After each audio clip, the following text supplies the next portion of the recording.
पूछा कहाँ से आए हो, तो बताया फलाना, कई बदमाश है, बांधो इसको। हाथ पैर बांध करके ऐसे धूप में रोड पर घोलटा दिया। अब गुरु महाराज जी चले गए घूमने के लिए।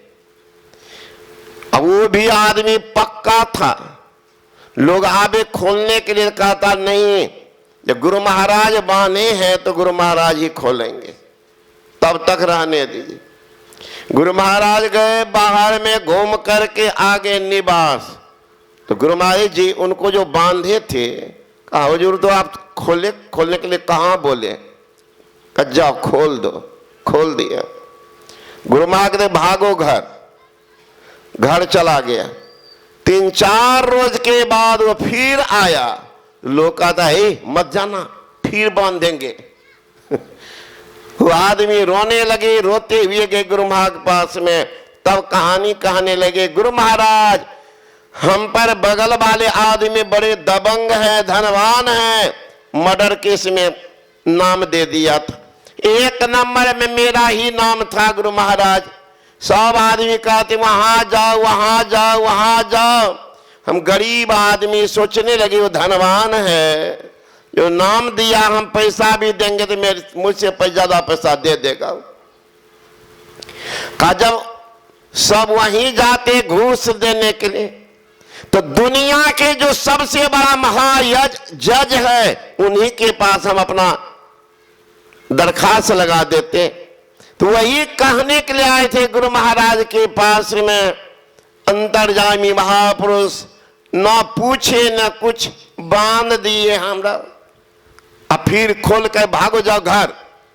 तीसरे दिन तारीख में जाना था, जमानत करवाना था, कोर्ट में गए तो मेरा नाम ही नहीं था, तो मेरे नाम पर दूसरा नाम हो गया था। थोड़ा देर बांध करके घोलटा दिया, आजीवन कारावास से मुक्त कर दिया।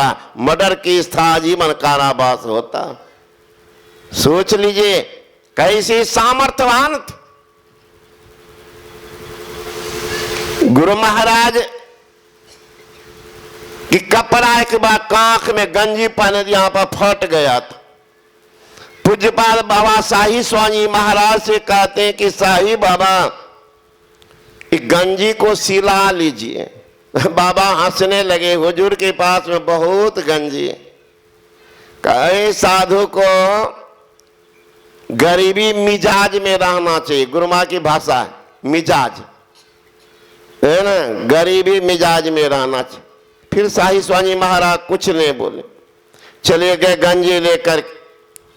बेलदौर बाजार है, वहीं पर एक दर्जी कहते तुम हाथ पैर धो लो बढ़िया से, धागा को बदल दो, दूसरा धागा लगाओ, मशीन को पोंछ दो। तो मशीन वाला सोचने लगे साथ तो आज तक सुने भी नहीं है, वो कौन कपड़ा है। कहते हाथ पैर धो लो तो धागा बदल दो, मशीन को पोंछ दो। वो भी गया, सोचा क्या हाथ पर स्नान कर लेते, तो जाकर स्नान कर लिया, लाल रंग का धागा लाके लगाया। और जब गंजी दिए उनको तो गुरु महाराज की गंजी कांख में फटी हुई थी, तो कैंची से काट दिया, कपड़ा सी करके बाबा को दे दिए शाही स्वामी महाराज। और दर्जी के माथा में क्या घुसा नहीं घुसा, उनके मन में आ गई बात, ये कोई दिव्यात्मा पवित्रात्मा का गंजी था। तब न हमसे बोले कि हाथ धो लो पैर धो लो, तो जो महापुरुष के शरीर से स्पर्श किया है ये गंजी, जिनमें उनका पसीना नसर की आभा लगी है, तो इसमें भी कुछ दम होगा। वो आदमी का, दर्जी का बेटा 12-13 साल का लड़का, बुखार लग जाए छुटता ही नहीं था। खगड़िया दिखाया, भागलपुर दिखाया, सहरसा दिखाया, बुखार छूट गया, फिर बुखार लग गया। लड़का बेचारा एकदम सूख गया था। इनके मन में आई बात कि देखते हैं इस गंजी के धागा में क्या पावर है। वो क्या किए, गंगा जल में वो धागा को पीस करके और लड़का को पिला दी। जो ही पिलाया बुखार सदा के लिए विदा हो गए। श्री सद्गुरु महाराज की जय।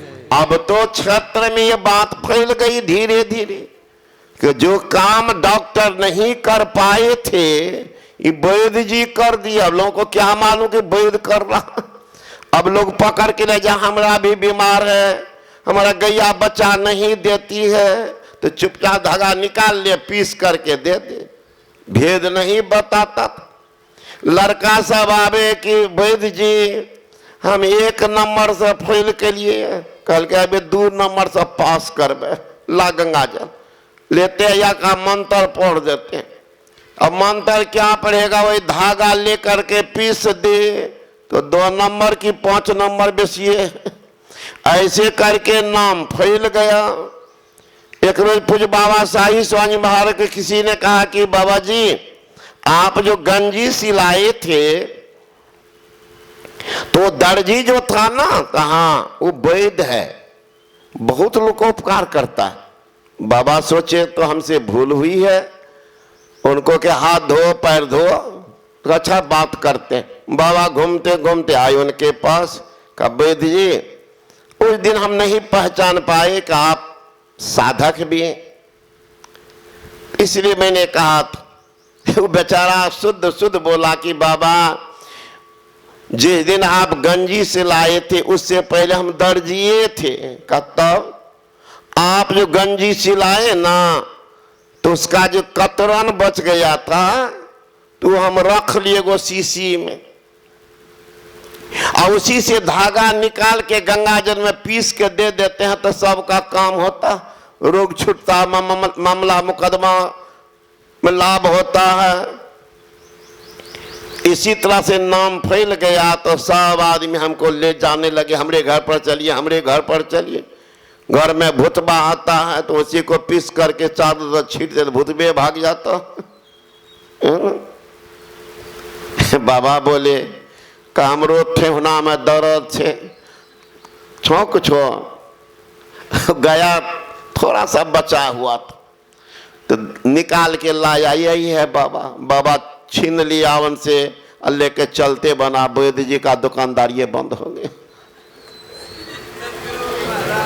सोच सकते हैं जिनके स्पर्श से कपराम वह गुण था जो रोग शोक को भगा देते हैं, वो दिवात्मा का जो स्पर्श के उनका क्या होगा।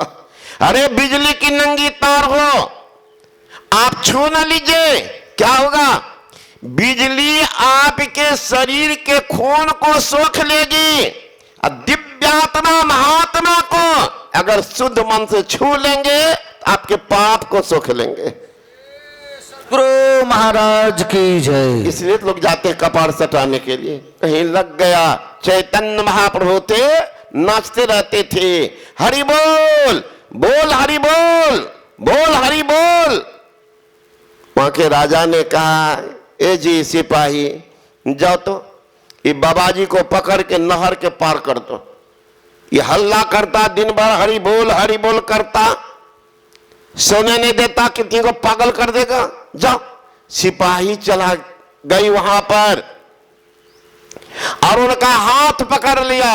यहां तो चैतन्य पावर हाउस से डायरेक्ट कनेक्शन है, चैतन्य पावर हाउस। अरे बिजली का कनेक्शन है ट्रांसफार्मर से, और ट्रांसफार्मर का कनेक्शन है पावर हाउस से, और ट्रांसफार्मर से हम लोग ले लेते हैं कंज्यूमर बन के घर घर में, तो बिजली आ रही है। अगर ट्रांसफार्मर से लाइन कट जाए तो पंखा को हिलाते रहिएगा डोरी लगा के, है ना, बल्ब को टॉर्च दीजिएगा कि रोशनी बढ़ जाए। कटा हुआ तो महापुरुष का डायरेक्ट कनेक्शन है ना। जाकर के छू लिया, जो ही छुआ सिपाही कहती है क्या कर रहे हो। चैतन्य महाप्रभु की नजर घूमती है, ओ तुम आए हो। और नजर घूमने की देरी है, नजर बदल जाती है तो नजारे बदल जाते हैं, कश्ती की दिशा बदल जाती है, किनारे बदल जाते हैं। कश्ती कहते नाव को नौ की दिशा को बदल जे दशा बदल देंगे। महापुरुष की नजर बदल जाएगी, नजारे बदल देंगे, जिंदगी को सुहाना बना देंगे। सुहाना तो चैतन्य महाप्रभु का मैं तो कह रहा हरि बोल, एक बात तुम भी बोल। लग गया करंट सिपहिया को, और सिपहिया हरि बोल करके नाचने लगा। राजा कहते जी इत ज्यादा हल्ला होने लगा। कहा महाराज आप सिपाही को भेजे थे, सिपाही तो मांस मछली अंडा खाता है, जमराज का बकरा वो ज्यादा हल्ला करता। सिपहिया कहा खाए खोरा का पहन पोसा का जम का बकरा पलता है, और जम बद जाती तोरे छाती उससे क्यों नहीं डरता है। क्या जमराज का ये दलाल वही जाकर के हल्ला कर रहा। कहा जाओ तो पकड़ो तो। आया मंत्री, अरे क्या कर रहे हो। सिपाही ने कहा मंत्री जी ये आदमी पागल नहीं है, बाहर से अचेत मालूम पड़ रहे हैं, भीतर से बिल्कुल सचेत हैं, इनका लगाव किसी पावर हाउस से है। महाराज ये पगलबा चुप होकर के बात करते, लेकिन जिनको ये छू लेते हैं उनको तो डायरेक्टली कनेक्शन कर देता। बंद हो तब तो जाके छू न लीजिए। आया मंत्री कह रहे क्या कर रहे हो बाबा। कहो तुम भी आए हो, मैं तो हरि बोल कर रहा, तुम भी बोल। लग गया करंट मंत्रियों को। राजा तो छोड़ छाड़ के गदियो भागा, कहीं ये मेजोरिटी बेसी बन रहा, कहीं दौड़ कर आ जाए तो गए काम से। तो संत महात्मा अगर कहते हैं ये कीमती जिंदगी है, जो जाएंगे उनका संग करेंगे सबका कल्याण होगा। जो कोई जाय मिले उनसे नर, होई पवित्र लगे हरिरंगा, दोष कलंक सबे मिट जाए, जो नीचे हो जो जाए उतंगा। जो जल मलिन महामंद अति, गंगा मिलियो हो जाता है गंगा। सुंदर शुद्ध करे तत्काल ही, है जग माही बरो सत्संगा। तत्काल में अगर कल्याण करने वाला है एकमात्र सत्संग है।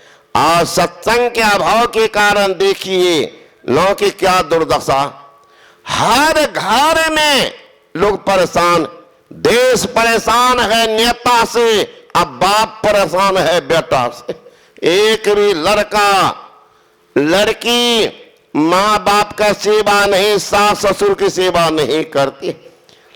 अगर धरती का कोई देवता महाराज साक्षात देवता देखना चाहते हो तो साक्षात देवता है सास ससुर।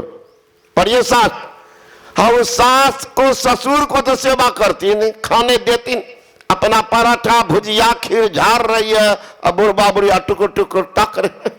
बड़ी दया है तो मरुआ का रोटी या कुर्थी का दाल भेज देती है ना, अपना पराठा भुजिया दोनों साम। लेकिन करेगी एकादशी, द्वादशी, त्रियोदशी, मंगलवार, छठ पट, छठ पट नहीं तो छठ पट। एक ये नया में भी हमने सुने थे, चैती छठ अलग होता है, ओरिजिनल छठ अलग। तो ओरिजिनल छठ का एगो ये छठपट ही भी है, 3 दिन तक मैया से छठपट करती है ना। अब पुरुष उतना नहीं करते। एक जगह बैठे थे भागलपुर के समय, तो कुछ माय आई तो प्रणाम करती है, तो सबके हाथ में मैंने देखा कि फूलडाली है, उसमें फूल है, अक्षत है, लड्डू है,